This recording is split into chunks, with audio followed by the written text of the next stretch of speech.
Hello friends, good morning. നമ്മുടെ Kerala T V സീരിയലിലേക്ക് എല്ലാവർക്കും സ്വാഗതം. അങ്ങനെ വേണുവും സംഘവും പോകാനായിട്ട് റെഡിയായിട്ട് ഒരുങ്ങിയിരിക്കും. അപ്പോഴേക്കും അമ്മയും മോളും കൂടെ വന്നു. അച്ഛാ, നമുക്കൊന്ന് ഇറങ്ങിയാലോ എന്നും പറഞ്ഞേ. ആ ശരി, ഓക്കെ, ഇറങ്ങാം എന്നും പറഞ്ഞ് വേണു എഴുന്നേറ്റ് ചെല്ലുന്നു. പിന്നെ ഒരു കാര്യം രണ്ടുപേരും മനസ്സിലാക്കിക്കൊള്ളണം, നമ്മൾ പോകുന്നത് തല്ലുകൊള്ളാനായിട്ടാണെന്നുള്ളത്. അപ്പോൾ രണ്ടുപേരും അങ്ങോട്ടും ഇങ്ങോട്ടും ഇങ്ങനെ നോക്കുക. അതുകൊണ്ട് രണ്ടെണ്ണം കിട്ടിയാലും അത് കാര്യമാക്കാൻ പാടില്ല കേട്ടോ. അവിടെയുള്ളവർ പെണ്ണുങ്ങളെ തല്ലുന്ന കൂട്ടത്തിലുള്ള ആൾക്കാരല്ല. അപ്പോൾ ആണുങ്ങളെ തല്ലുമല്ലോ അല്ലേ? അപ്പോൾ അച്ഛനടി നിന്ന് കൊണ്ടോട്ടേന്ന് അല്ലേ മോളെ? ഓ, നിങ്ങൾക്ക് പിന്നെ അതൊക്കെ ശീലമാണല്ലോ എന്ന് രേവതി. പിന്നെ നിനക്കതടി ശീലമൊന്നും ഇല്ലേ? ഈ വീടിനകത്ത് കയറി എത്ര തവണയാണ് നന്ദു അനിയുടെ ഫ്രണ്ട്സും കൂടെ ചേർന്ന് നമ്മളെ രണ്ടുപേരെയും ഇടിച്ച് ലെവലാക്കിയിട്ടുള്ളത്. അപ്പോൾ എന്തായാലും കുറേ കാലമായിട്ട് അതുപോലുള്ള ആക്രമണങ്ങളൊന്നും ഇല്ല എന്ന് രേവതി അന്നേരം പറഞ്ഞു. അല്ല, ഈ സംഭവത്തിന് ശേഷം ഇനി ഉണ്ടാവുമോ? ഒന്നും പറയാൻ പറ്റത്തില്ല. രണ്ടും കൽപ്പിച്ചാണ് നമ്മൾ പോകുന്നത്. പിന്നെ കടങ്ങൾ ഒരുപാടാണ്, അത് മനസ്സിലാക്കണം. എന്തെങ്കിലും കൈ തടഞ്ഞില്ലെങ്കിലേ പലിശക്കാര് വീട്ടിനകത്ത് കയറി ഇടിച്ച് നമ്മുടെ പദം വരുത്തുമെന്ന കാര്യം പറയുമ്പോൾ അതെ, അതുകൊണ്ട് മൂർത്തിയുടെയോ അയാളുടെ മക്കളുടെയോ കൊച്ചുമക്കളുടെയോ കയ്യിൽ നിന്ന് രണ്ടെണ്ണം കിട്ടിയാലും അത് സഹിക്കാനുള്ള മനസ്സൊക്കെ നമുക്ക് വേണമെന്ന് വേണു പറയുന്നു. അല്ല, ഞാൻ കൂടി വരണമെന്നാ ആലോചിക്കുന്നത്. അമ്മയും വന്നേ പറ്റുള്ളൂ. എന്തെങ്കിലും സംസാരിക്കുകയാണെങ്കിലേ നമ്മൾ 3 പേരും കൂടെ വേണം സംസാരിക്കാനെന്ന് അനാമിക. പിന്നെ അവിടേക്ക് പോകുന്നതിന് മുൻപ് വേറൊരു ചടങ്ങുണ്ട്. അതെന്നാ? അതൊക്കെ ഞാൻ പറയാം. ഇന്നത്തെ ദിവസം എന്തായാലും അലമ്പിക്കളഞ്ഞേ പറ്റൂ എന്ന് വേണു. ആ നിശ്ചയം എന്താണെങ്കിലും മുടങ്ങിയേ പറ്റൂ. നമ്മളെ തെറ്റിദ്ധരിപ്പിച്ച വക്കീലൊക്കെ അവിടെ കാണുമായിരിക്കും. ഈ നിശ്ചയം നടക്കരുത് ഏറ്റവും കൂടുതൽ ആഗ്രഹിക്കുന്ന അവളായിരിക്കും, ആ നന്ദു എന്ന് പറയുന്നവളെന്ന് പറയുമ്പം അത് നമ്മുടെ ഒരു തുറപ്പുചീട്ടാ മോളെ. എന്തായാലും നിങ്ങൾ വരാൻ പറഞ്ഞു. അല്ല, ഇങ്ങനെയൊക്കെ ചെയ്യുന്നത് കൊണ്ട് ഉള്ളതുകൂടെ പോവോ എന്ന് രേവതി ചോദിക്കുമ്പം എന്തായാലും നമ്മളോട് അനന്തപുരിക്കാർ കരുണ കാണിക്കാനൊന്നും പോണില്ല. പണം തരാനാണെങ്കിൽ അവർ എപ്പോഴേ തന്ന കേസ് ഒത്തുതീർപ്പാക്കിയാനേ ഇല്ലേ? അപ്പം അവർ വാശിയിൽ. അപ്പം നമ്മൾ ഇതുപോലുള്ള മാർഗങ്ങൾ സ്വീകരിച്ചേ പറ്റുമെന്ന് വേണു പറയുകയാണ്. ചെയ്തേ പറ്റുള്ളെന്ന്. അങ്ങനെ അതും പറഞ്ഞ് ഇവറ്റകളെല്ലാം കൂടെ പോണു. ഈ സമയത്ത് പിന്നെ കാണിക്കുന്ന അനന്തപുരിയിൽ എല്ലാവരും പൂജാമുറിയിൽ തൊഴുത് പ്രാർത്ഥിച്ച് ഒക്കെ നിൽക്കുന്നു. അപ്പോഴത്തേക്കും ഈ അവിടുത്തെ ജ്യോത്സ്യരോ അദ്ദേഹം വന്നിങ്ങനെ അവിടെ നിൽക്കുന്നു. അപ്പോൾ മുത്തശ്ശൻ അദ്ദേഹത്തിനോട് കുടുംബത്തിനകത്തുള്ള കുട്ടികളായതുകൊണ്ടാണ് ഞാൻ വിശദമായിട്ട് ജാതകം നോക്കാത്തതെന്നൊക്കെ ഇങ്ങനെ മുത്തശ്ശൻ പറയട്ടോ. അപ്പോൾ അത് ഞാൻ പരാതിയൊന്നും പറയുന്നില്ലല്ലോ എന്നും, അനിമോൻ്റെ ആദ്യ ബന്ധം നടക്കുന്ന സമയത്ത് ജാതകമൊക്കെ നോക്കിയതായിരുന്നു എന്ന് വന്ന ജ്യോത്സ്യർ പറയുക കേട്ടോ. പിന്നെ തടസ്സങ്ങൾ വരുമെന്ന് പറഞ്ഞിട്ടും സാറിന് പെൺകുട്ടി ഇഷ്ടപ്പെട്ടതുകൊണ്ട് കല്യാണം നടത്തുകയായിരുന്നു എന്ന് അദ്ദേഹം പറയുമ്പം അതിനി അനി അനുഭവിക്കാൻ ഒന്നുമില്ല സ്വാമി എന്ന് പറയാം മുത്തശ്ശി. അതെ, ഈ വീടിൻ്റെ താളം തെറ്റിച്ചു കളഞ്ഞു. കയറി വന്നവളും അവളുടെ വീട്ടുകാരും കൂടെ ചേർന്നെന്ന് പറഞ്ഞപ്പം ആ ബന്ധം പിരിഞ്ഞായിരുന്നോ സാറേ എന്ന് അദ്ദേഹം ചോദിച്ചപ്പോൾ ഇല്ല, അതുകൊണ്ടാണ് ഇത്രയും രഹസ്യമായിട്ടൊരു മോതിരമാറ്റം നടത്തി വെക്കുന്നതെന്ന് മുത്തശ്ശൻ പറയാം. എത്രയും പെട്ടെന്ന് ഡിവോഴ്സ് നടക്കുമെന്നും അത് കഴിഞ്ഞ ഉടനെ കുട്ടികളുടെ കല്യാണം നടത്തണമെന്ന കാര്യവും ജയൻ നേരം നിന്ന് പറയാം. എൻ്റെ മോൻ എപ്പോഴും കല്യാണത്തിൽ ഒരു താല്പര്യവും ഇല്ല എന്ന് ആ ജയൻ പറയണു. അപ്പം അത് ഞാൻ പറഞ്ഞിരുന്നല്ലോ അമ്മയോട്. അതിനിടയ്ക്ക് താൻ സ്വാമിയുടെ അടുത്ത് പോയി നോക്കിച്ചായിരുന്നോ എന്ന് മുത്തശ്ശൻ ചോദിക്കുമ്പം ഇടയ്ക്ക് കുടുംബക്ഷേത്രത്തിൽ പോയപ്പോൾ ഞാൻ അങ്ങോട്ടൊന്ന് കയറിയായിരുന്നു എന്ന് പറഞ്ഞു. പ്രശ്നം വെച്ചിട്ട് ഞാൻ പറഞ്ഞതാ, കല്യാണ പയ്യൻ ഇടഞ്ഞാണ് നിൽക്കുന്നതെന്നും അതുപോലെ തന്നെ അവരുടെ ഒത്തുചേരലിന് ഒരുപാട് തടസ്സങ്ങളുണ്ടെന്നും ഞാൻ പറഞ്ഞിരുന്നു എന്ന കാര്യം പറയുമ്പോൾ എന്നിട്ട് താൻ അതൊന്നും എന്നോട് പറയാതിരുന്നത് എന്താണെന്ന് ചോദിച്ചു മുത്തശ്ശൻ. പറഞ്ഞാലും ഇദ്ദേഹം തീരുമാനിച്ച ബന്ധം വേണ്ടാന്ന് വെക്കുമോ? ഇല്ലല്ലോ, അത്രയ്ക്ക് ഇഷ്ടമല്ലേ അവന്തിക്ക് അനിയെ എന്ന് മുത്തശ്ശൻ ഇങ്ങനെ പറയുക കേട്ടോ. അത് കേട്ടപ്പോൾ മുത്തശ്ശൻ ഞെട്ടി. അതായത് ആ സ്വാമി പറയുന്നത് കേട്ട്. അപ്പോൾ ആ ഒരു ഇത് പുറത്ത് വന്നല്ലോ. അപ്പോഴത്തേക്കും അങ്ങോട്ടേക്ക് ജലജയും അതുപോലെ നവ്യയും കനകയും കൂടെ ഇറങ്ങി വരിക. ഇതെന്താ എല്ലാവരും കൂടെ നേരത്തെ ഇങ്ങോട്ട് പോകുന്നേ? ഒരുക്കി തീർന്നില്ലേ പെണ്ണിനെയും ചെക്കനെയും? അന്നേരം ഇല്ലമ്മേ, എല്ലാവരും മാറിയും തിരിഞ്ഞും ഒരുക്കിക്കൊണ്ടിരിക്കുകയാണെന്ന് ഇങ്ങനെ കനക പറയാം. ഈ കല്യാണം കഴിഞ്ഞ ശേഷം നന്ദുമോൾക്ക് നല്ലൊരു പയ്യനെ കണ്ടുപിടിക്കണം കേട്ടോ എന്ന് കനകയോട് മുത്തശ്ശി പറയാം. അപ്പോൾ ജയ, നിന്റെ പരിചയത്തിൽ ഒരു പയ്യൻ്റെ കാര്യം പറഞ്ഞില്ലായിരുന്നു എന്ന് ചോദിച്ചു. അപ്പം നേവിയിലാണ് പയ്യനുള്ളത്. ഇടയ്ക്ക് ലീവിന് വന്നപ്പോൾ നല്ല സ്മാർട്ടായുള്ള ഒരു പെൺകുട്ടിയെ വേണമെന്നൊക്കെ പറഞ്ഞിരുന്നു എന്ന കാര്യം ജയൻ പറഞ്ഞു. അപ്പോൾ ജാതകം അയച്ചു തരാൻ പറയൂ, അത് നോക്കിയിട്ട് പൊരുത്തമുണ്ടെങ്കിൽ നമുക്ക് ആലോചിക്കാമെന്ന് ഗോവിന്ദേട്ടനോട് കനകയും അതുപോലെ അവിടെ നിന്ന് പറയുമ്പോൾ എന്തായാലും ആദർശമോൻ്റെ അച്ഛൻ കൊണ്ടുവരുന്ന ബന്ധം ഒട്ടും മോശമാവില്ല എന്ന് ആദർശേട്ടൻ പറയാം കേട്ടോ. അപ്പോൾ അനിയുടെ കാര്യം പറഞ്ഞ് ആ കൊച്ചിനെ ഒരുപാട് നോവിച്ചിട്ടുണ്ട് നിങ്ങൾ അച്ഛനും അമ്മയും എന്ന് മുത്തശ്ശൻ അന്നേരം പറയുക. അതുകൊണ്ട് മോൾക്കൊരു നല്ല ജീവിതം കിട്ടാൻ ഏറ്റവും കൂടുതൽ ആഗ്രഹിക്കുന്നത് ഞങ്ങളാണ്. എന്തായാലും നയനമോളുടെ ഏകതാണ്ട് മുക്കാൽ സ്വഭാവവും നന്ദുമോൾക്കുണ്ട്. അതുകൊണ്ട് കയറി ചെല്ലുന്ന വീട്ടിൽ മോൾ അധികപ്പറ്റാവില്ല എന്നും പറയുന്നു. അപ്പം നവ്യയുടെ മുഖം വല്ലാണ്ടാക്കി നവ്യ ഇങ്ങനെ അവിടെ നിൽക്കുക കേട്ടോ, അതൊന്നും വലിയ മൈൻഡ് ആക്കാതെ. ആ സമയത്ത് പെണ്ണിനെ ഒരുക്കി കെട്ടി എല്ലാവരും കൂടെ കൊണ്ടുവരുന്നു. ഭയങ്കര സന്തോഷത്തോടെ പെണ്ണിറങ്ങി വരിക. അയ്യോ, ഭയങ്കര സന്തോഷത്തോടെ ഒന്ന് അവിടെ അങ്ങനെ ഇരിക്കുമ്പോൾ മുത്തശ്ശി സുന്ദരിക്കുട്ടി ആയല്ലോ. അന്നേരം എൻ്റെ ഈശ്വര, ഇനി നിശ്ചയങ്ങാനും നടക്കുമോ? എൻ്റെ ശ്രമങ്ങളെല്ലാം വെറുതെ ആയല്ലോ എന്ന് നവ്യ ഇങ്ങനെ ചിന്തിക്കുകയാണ്. അപ്പം അനിയുമായിട്ടുള്ള കല്യാണം കഴിയുന്നത് വരെ മോൾക്കൊരു സമാധാനവും ഇല്ല അല്ലേ എന്ന് ജയൻ അവന്തികയോട് ചോദിക്കാം. ഇത് പകുതി കല്യാണമല്ലേ? പകുതി കല്യാണം ആണെങ്കിലും താലികെട്ട് നടന്നാലേ കല്യാണം നടന്നു എന്ന് പറയാൻ പറ്റൂ എന്ന് ആ സ്വാമി അന്നേരം അവിടെ വെച്ച് പറഞ്ഞു. അത് കേട്ടപ്പോഴത്തേക്ക് അവന്തയുടെ മുഖം അങ്ങ് വാടി. അപ്പോൾ ജലജയും ജാനകിയും കൂടെ അങ്ങോട്ടും ഇങ്ങോട്ടും ഇങ്ങനെ നോക്കുക കേട്ടോ. കനകയ്ക്ക് ഒരു ടെൻഷൻ. അപ്പോൾ എന്തായാലും ജാനകിയുടെ മരുമകൾ അവന്തിക മോളായതുകൊണ്ട് ഇനിയിപ്പോൾ അമ്മായിമ്മ പോരൊന്നും ഉണ്ടാവത്തില്ല എന്ന് പറഞ്ഞു ഈ ജയൻ. അല്ലെങ്കിലും കുടുംബത്തിൽ പിറന്ന പെൺകുട്ടികൾ വന്നു കഴിഞ്ഞാൽ ഒരമ്മായിമ്മയും പോരടിക്കത്തില്ല എന്ന് ജാനകി. അപ്പോൾ എന്നൊന്നും പറയണ്ട, ഇന്നത്തെ കാലത്ത് എത്ര നല്ല പെൺകുട്ടി വന്നാലും അമ്മായിമ്മയും മരുമോളും ഒന്നിച്ചു പോകുന്നത് വളരെ വിരളമാണെന്ന കാര്യം പറയുകയാണ് മുത്തശ്ശൻ. ഞാൻ എടുത്തോണ്ട് നടന്ന മോളല്ലേ അവന്തിക മോള്, ഇവളുമായിട്ട് ഞാനെന്തിനാ വഴക്കിടുന്നതെന്ന് ജാനകി ചോദിക്കുക. അയ്യോ, അവന്തികയ്ക്ക് ഭയങ്കര സന്തോഷം. മോളുടെ സ്ഥാനത്ത് മറ്റാരെങ്കിലും ആയിരുന്നെങ്കിൽ ചിലപ്പോൾ പ്രതീക്ഷിക്കാത്തത് പലതും സംഭവിച്ചേനെ എന്ന് കനകയുടെ മുഖത്ത് നോക്കി ജാനകി പറയാം. അപ്പം നയനയ്ക്കൊക്കെ അത് മനസ്സിലായി. അനിയുടെ രണ്ടാം കല്യാണം ആണെങ്കിലും നിന്റെ ഭാഗ്യ ജാനകി ഈ കല്യാണം നടക്കുന്നതെന്ന് ജലജ. എന്നിട്ടും അനിയുടെ മുഖത്തൊരു തെളിച്ചില്ലല്ലോ എന്ന് ജലജ. അതാ കേട്ടോ ശരിക്കും കഷ്ടം. ഇനിയിപ്പോൾ അതൊന്നും ആരും നോക്കണ്ട, കല്യാണം കഴിഞ്ഞാൽ അവൻ വഴിക്ക് വന്നോളൂ എന്ന് മുത്തശ്ശൻ. അങ്ങനെ ഇരിക്കതേ നമ്മുടെ അനിയെ ചെറുക്കൻ്റെ വേഷമൊക്കെ കെട്ടി ഇറങ്ങി വരുക. അനി വന്നിങ്ങനെ സങ്കടപ്പെട്ട് ഇങ്ങനെ അവിടെ നിൽക്കുക കേട്ടോ. അപ്പം അനിയെ വിളിച്ച് അവന്തികയുടെ അരികിലിരുത്തി. അപ്പം അനിയെ നോക്കിയിട്ട് ജയൻ പറഞ്ഞു, അനിയുടെ മുഖത്ത് ഇപ്പോഴും സങ്കടം തന്നെയാണല്ലോ എന്ന്. അപ്പോൾ ഇങ്ങനെ നോക്കുക കേട്ടോ എല്ലാവരും. മോനെ, മോതിരമാറ്റം കഴിഞ്ഞാൽ പിന്നെ അവന്തിക മോള് നിൻ്റെയാ കേട്ടോ എന്നിങ്ങനെ പറയുന്നു. അത് കേട്ടപ്പോൾ എനിക്ക് ഭയങ്കര ദേഷ്യം. അതിന് ശേഷമെങ്കിലും നീ മോളോട് ചിരിച്ചുകൊണ്ട് സംസാരിക്കണം കേട്ടോ എന്ന് മുത്തശ്ശി പറയുമ്പോഴും എനിക്ക് കലി വരുന്നുണ്ട്. അവധിയെ നോക്കി ചിരിച്ചുകൊണ്ട് ഇങ്ങനെ ഇരിക്കാം. നിങ്ങൾ രണ്ടുപേരും നല്ല രീതിയിൽ മിണ്ടുകയും പറയുകയും ഒക്കെ വേണം കേട്ടോ.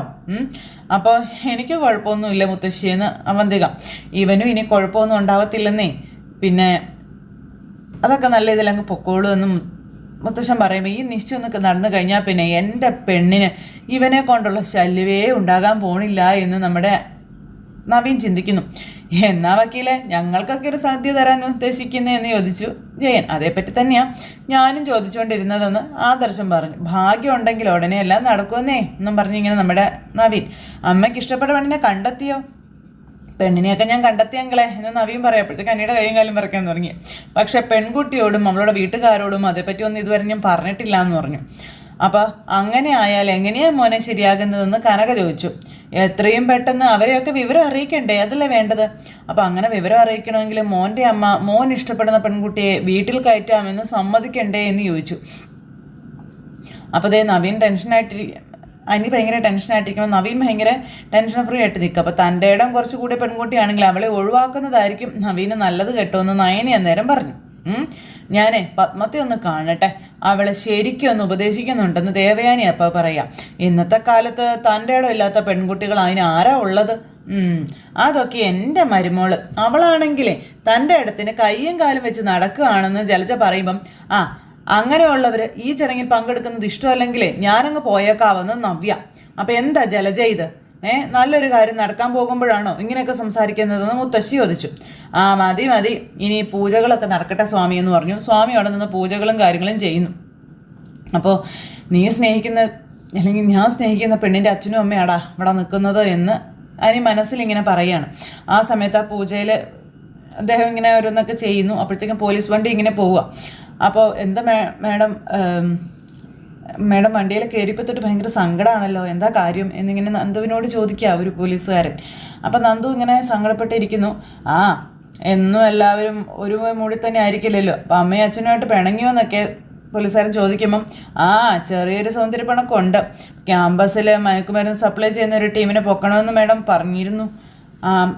അതെ, ഇന്ന് ചിലപ്പോൾ അത് മാറ്റി വയ്ക്കേണ്ടി വരുമെന്നും എന്തോ മൊത്തത്തിലൊരു മൂഡ് ഓഫ് ആണെന്നും നന്ദു പറയാട്ടോ. പിന്നെ ചില ദിവസങ്ങളിൽ ഒന്നും അങ്ങോട്ട് ശരിയാവണില്ല. മയക്കുമരുന്ന് റാക്കറ്റിനെ പൊക്കാൻ നമ്മൾ കുറച്ച് തയ്യാറെടുപ്പോടു കൂടി വേണം പോകാനെന്നും ചിലപ്പോൾ ഏറ്റുമുട്ടലും മറ്റുമൊക്കെ ഉണ്ടാകുമെന്നും പറഞ്ഞു. ഇത്രയും റിസ്ക് എടുത്ത ഇതുവരെ ഒരു പോലീസ് ഓഫീസറും ഇതിൻ്റെ ഒന്നും പിന്നാലെ പോകുന്നത് ഞാൻ കണ്ടിട്ടില്ല മേഡമെന്ന് ആ പോലീസുകാരൻ പറയുക. ഞാൻ സർവീസിൽ കയറിയിട്ട് എനിക്ക് അത്ര വലിയ അനുഭവങ്ങളൊന്നും ഇല്ല മേഡമെന്നും പറഞ്ഞു. നമുക്കൊരു ജീവിതമല്ലേ ഉള്ളൂ, ആ ജീവിതത്തിൽ നമുക്ക് ശരിയെന്ന് തോന്നുന്നത് നമ്മൾ ചെയ്യണം, എങ്കിലും മാത്രമേ മനസ്സിന് സമാധാനം കിട്ടുകയുള്ളൂ എന്ന കാര്യവും പറഞ്ഞ് ചില നേരത്ത് അങ്ങനെ ശരിയെന്ന് തോന്നുന്ന കാര്യങ്ങൾ ചെയ്യാൻ പറ്റിയെന്ന് പോലും വരില്ല എന്നും പറയാം. അത് നമ്മുടെ കുടുംബവുമായി ബന്ധപ്പെട്ട കാര്യങ്ങൾ വരുമ്പോഴാണെന്ന കാര്യം നന്ദു ഇങ്ങനെ പോലീസുകാരനോട് പറഞ്ഞു. അങ്ങനെ അതൊക്കെ പറഞ്ഞ് ഇവർ അങ്ങനെ പോകുന്നു. ആ സമയം വീണ്ടും പൂജയും കാര്യങ്ങളൊക്കെ അന്തപുരിയിൽ നടക്കുന്നു. എല്ലാവരും തൊഴുതു പ്രാർത്ഥിച്ച് ഭയങ്കര ഭയഭക്തി ബഹുമാനത്തോടു കൂടി ഇങ്ങനെ അവിടെ നിൽക്കുക കേട്ടോ. അങ്ങനെ പൂജകളും കാര്യങ്ങളും ചെയ്തുകൊണ്ടിരിക്കുന്ന ഈ ഒരു സമയം എല്ലാവരും ഭയങ്കര പെട്ടെന്ന് അവിടെ ഇരുന്ന് വിളക്കങ്ങ് അണഞ്ഞു. ആ വിളക്കങ്ങ് അണഞ്ഞപ്പോഴത്തേക്കും എല്ലാവരും ഞെട്ടി. ഭയങ്കരമായിട്ടുള്ളൊരു തടസ്സം അവിടെ കണ്ടപ്പോൾ എല്ലാവരുടെയും ഉള്ളിൽ ഒരു പേടി. എല്ലാവരും ഇങ്ങനെ ഭയത്തോടു കൂടി ഇങ്ങനെ നോക്കുക, എന്നാ ഇങ്ങനെയൊക്കെ സംഭവിക്കുന്നത് എന്നൊരിതിലെ.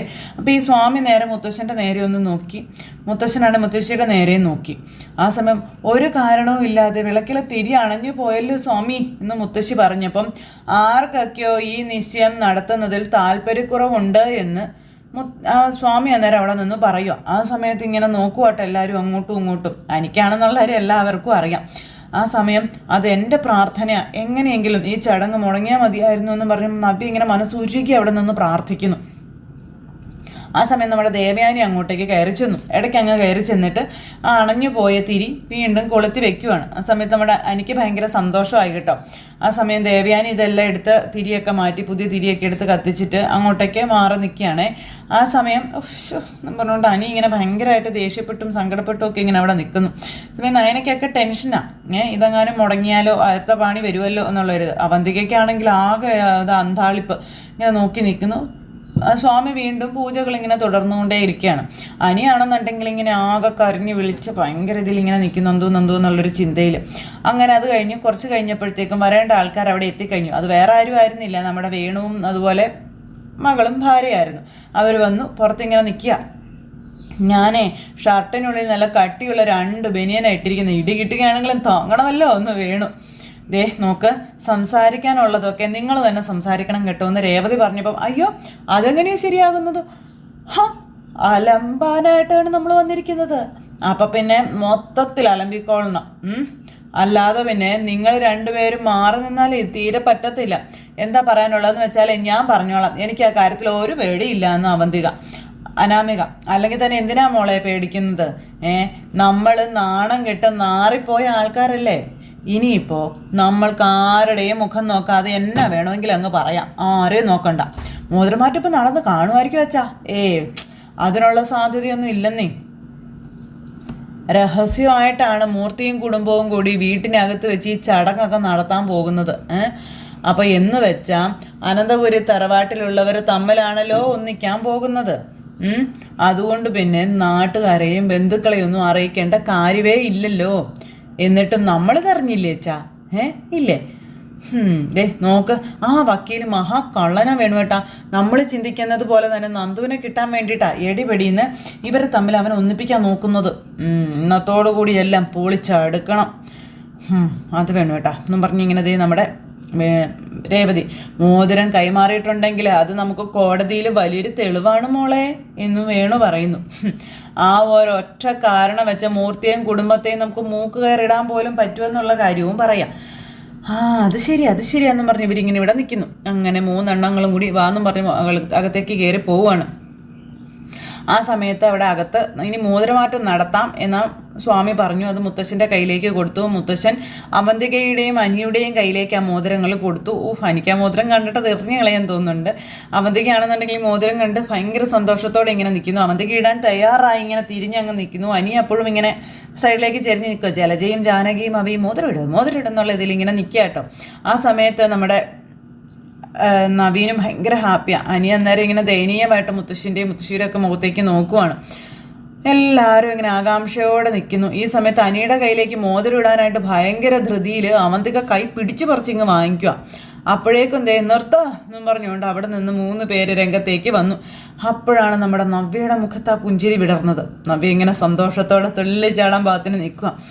അവരെല്ലാവരും കൂടെ വന്ന് നിൽക്കുന്നത് കണ്ടപ്പം ഇവരെല്ലാവരും കൂടെ അന്തം വിട്ടിങ്ങനെ നോക്കുവാണ്. ഒട്ടും പ്രതീക്ഷിച്ചില്ലല്ലോ അവർ 3 പേരും അവിടെ വരുമെന്ന്. ഏറ്റവും കൂടുതൽ ഞെട്ടിപ്പോയത് അവന്തിക തമ്പുരാട്ടിയാണ്, അതുപോലെ ജലജയും.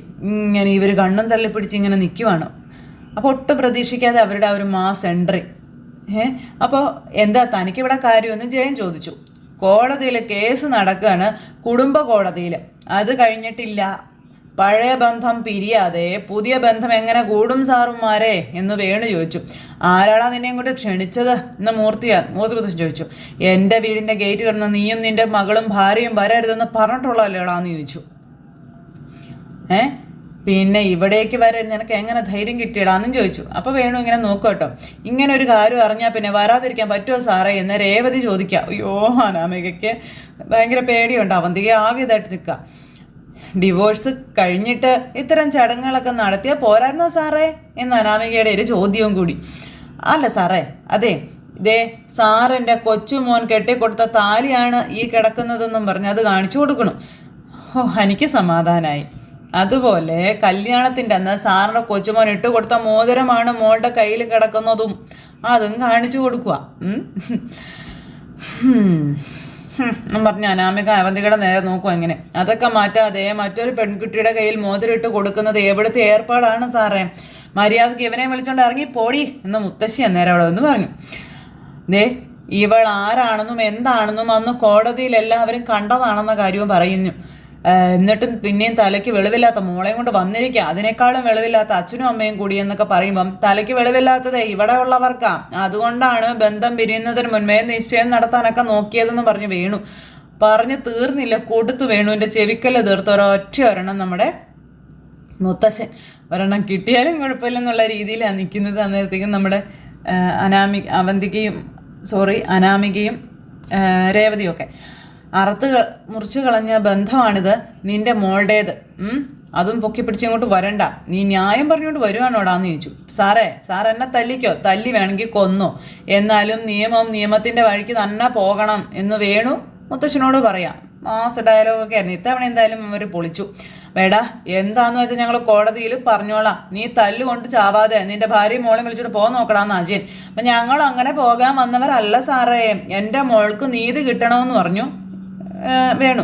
അതിനെ നീതി ഇവിടെ ആരും ഒളിപ്പിച്ചു വെച്ചിട്ടില്ല, ആവശ്യം തോന്നുമ്പോൾ എടുത്തു തരാനായിട്ടെന്ന് ആദർശ് പറഞ്ഞു. വേണു നോക്ക്, ഒരുപാട് തവണ താക്കീത് ചെയ്തതാ നിന്നെയൊക്കെ.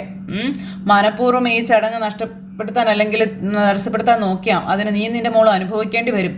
അല്ല നിങ്ങൾ എന്തൊക്കെ ഈ പറയുന്നേ?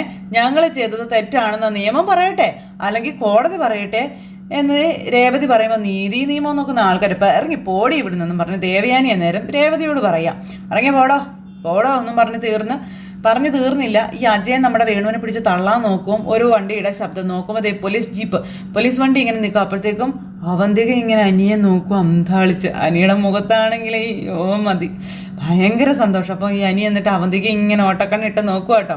അങ്ങനെ സന്തോഷമായിട്ട് നമ്മുടെ അനി ഇങ്ങനെ നിൽക്കുന്നതും അനിയുടെ സന്തോഷം കണ്ട് കണ്ണ് തള്ളി നിൽക്കുന്ന അവന്തികയും കാണിച്ചുകൊണ്ട് ഇന്നത്തെ നമ്മുടെ കഥ ഇവിടെ അവസാനിച്ചിട്ടുണ്ട്. അപ്പോൾ എല്ലാവരും കാത്തിരുന്ന് കാണണം കേട്ടോ. എല്ലാവർക്കും നല്ലൊരു ദിവസം ആശംസിക്കണേ. ടാറ്റാ.